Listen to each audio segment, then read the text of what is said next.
Gorsa kana yoo itti fayyadamtee baay'ee takka si gargaara.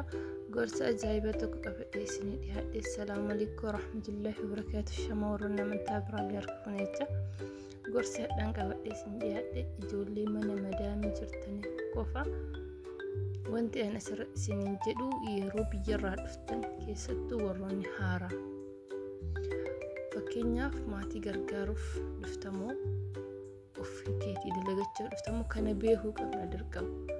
Maaliif namni tokko kaayyoo manaa beesaa yoo beeke dalagaa sanillee seeraan dalagata, kaayyoo manaa beesanillee galmaan gaata.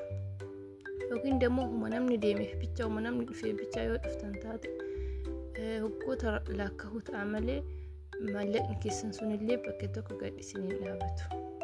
Amma pilaaniin kee yoo mana maatii keetii hin bita jettee ka yaaddu taate mana san bitu malee wanta biraa hin raawwadhu.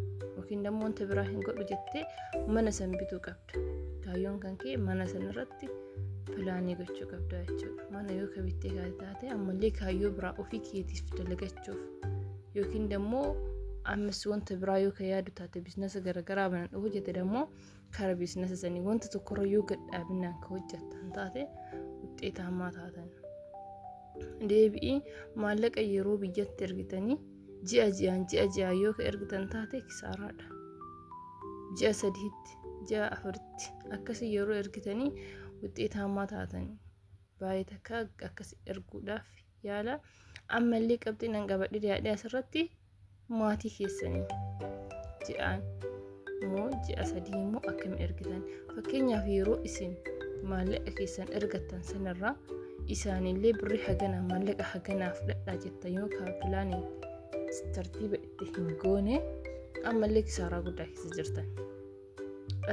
Ijoolleen gariin maal godhanii cadhisanii tumaan erganii maatii kiyyaan kana fudhadhaa hagana fudhadhaa hin jedhanii hojjetanii obboleessa gargaaranii maatii mana ijaaranii osuma hojjetan gaafa ofii isaaniitii dadhabbiin itti dhagahamee maal jedhan akka nama irribaa ka'eetitti yeroo ammaal qaba jedhanii of duuba ilaalanitti uummata akka hin qaban keessiin isaanii yookiin akkaawuntiin isaanii duwwaadha. Amma fakkeenyaaf waggaa 4 waggaa 3 yoo ka hojjetu taate waggaa 4-3 kana muluu isaatu yoo ka maatii gargaartu taate ofii keetii wanti takka hin qabaanne ati haaraa gisee biyyarraa dhuftuu fi waggaan 4 ati dabarsite kushiyaa namaa keessatti garaagara. Dadhabbi jira, dhukkuba jira, waa baay'eetu jira. Kanaafiyyuu ofii keetis kiisii keetis yaadata yeroo maatii kan keetti gargaartu ofii kiyya kana naa godhaa kanaan kaawwanti irra naa kahaati kana dammoo fudhadhaa jettee ofii keetiitti hin himne naa yaadanii isaan naa sirreessan jettee hin yaadin. Sigalee warroonni biyyaa yeroo baay'ee hin dalagataa jirti hin dalagattee fiddi homaa rakkoo hin qabu isi wajjirra waan jirtuuf jedhanii nutti yaadanii lammaffaa dammoo akka ati daladdu caala birrii waan argattutti fakkaata isaan warroota biyyaa jechuudha. Kanaafiyyuu maal gochuu qabdaa ofii keetii yoo danda'ame maatiin kan kenne maallaqa kan kee yoo ka walisii naa hin qabanii na lakkisaarsanii jettee ka yaaddu taate dammoo warqii bitadhu. Warqii madaamii waliin deemi warqii bitiitii of bira kaa'i.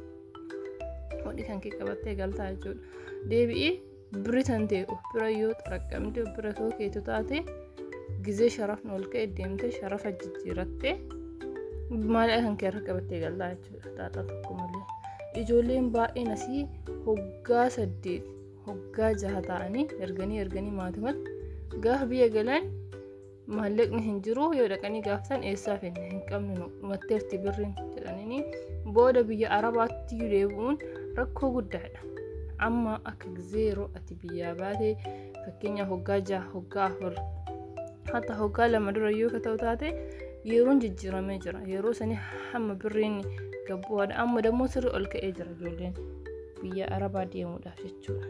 Deebi'aatii biyya galtanii kaatanii deebitanii karaa biyya arabaa yeroo deebitan miirri keessan isin caba bakka gammachuu dalagaa hin qabdanii dadhabbiin isin dhagahamaa yaadarraa hoggaa kana mara xaareetiin homaa hin qabu homaa lafaa hin qabu jettanii sammuun keessanis yaadurraa isin hir'ataa bakka bashitaan isin qabata jechuudha. Dhukkuba garagaraattu isin irratti raawwatamaa jechuudha yeroo kanatti. Kanaafiyyuu raasachuun maxabbaq of eeggannoo godhaa. Of eeggannoo yoo gootanii maallaqa keessan qabatanii yoo karaa biyya keessanii galtanii ofillee jijjiirtanii fakkeenyaaf maatii yoo gargaaruu baattanii gargaaruu barbaadanii jechuudha.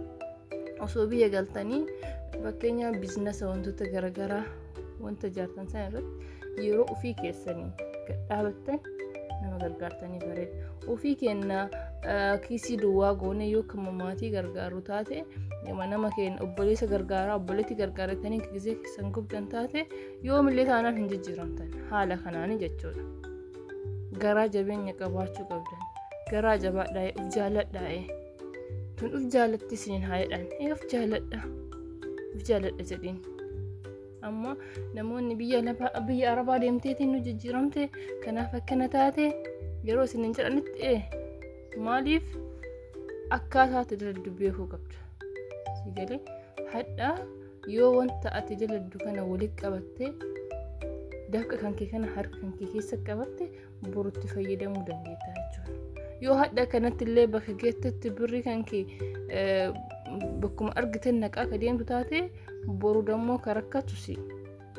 Namni zoor jedhee silaan hin jiru. Namni isiin barkaleessa akkas nu goote isin jedhee si dhibbatu. Eenyullee taanaan hin jiru. Eenyullee taanaan jechuun ofii keetiif kan jiru immoo ofii eeggannoo gadii ammallee deebi'aatii ijoolleen baay'een of hin qaqqaban dalagaa irratti illee dalaguma arabtoota kanaaf fiigan. Kun dammoo dogongora. Ganama yerootti kaatetti qursii kan kee nyaadhu. Qursii kan kee osoo nyaatiin dalagatti hin seenin.